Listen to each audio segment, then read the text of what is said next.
পাতায় সর্বশ্রেষ্ঠ জায়গায় আছে, কারণ কি আমি যে কোনো জায়গায় যাই না কেন বাংলার, যে কোনো ইভেন্ট প্রেক্ষাগৃহে ঢাকায় সিনেমার কিংবদন্তি মেগাস্টার শাকিব খানের নতুন সিনেমা আসবে আর তা নিয়ে সমালোচনা হবে না, তা কখনোই হয়নি। এবারও তাই হয়েছে। মেগাস্টার শাকিব খানের upcoming cinema Prince once upon A time in Dhaka নিয়ে পুরো সোশ্যাল মিডিয়ায় ইতিমধ্যে সমালোচনার ঝড় উঠেছে। হ্যাঁ দর্শক, আপনারা জানলে অবাক হবেন যে শাকিব খানের প্রিন্স সিনেমার একটি আইটেম গানের মধ্যে এই প্রথমবারের মতো শাকিব খানের সঙ্গে ড্যান্স পারফরমেন্স করতে দেখা যাবে বলিউডের জনপ্রিয় হট এবং গ্ল্যামার কুইন নায়িকা Kiara Advani.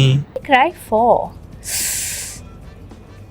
I also cried while watching this, like a thing my mom used to tell me when I was. Shakib Khan ও কিয়ারা আদবানির একটি ঘনিষ্ঠ হওয়া ছবি ইতিমধ্যে সোশ্যাল মিডিয়ায় প্রচুর পরিমাণে ভাইরাল হয়েছে।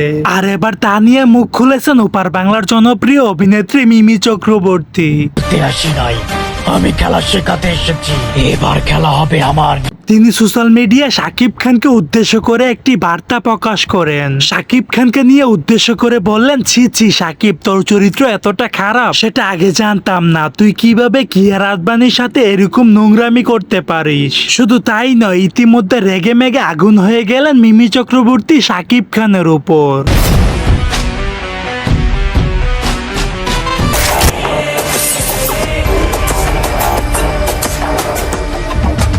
সো দর্শক, আজকের এই ভিডিওটি এই পর্যন্ত। যদি ভিডিওটি ভালো লেগে থাকে তাহলে ভিডিওতে একটা লাইক, একটা কমেন্ট আর অবশ্যই চ্যানেলটি সাবস্ক্রাইব করতে ভুলবেন না।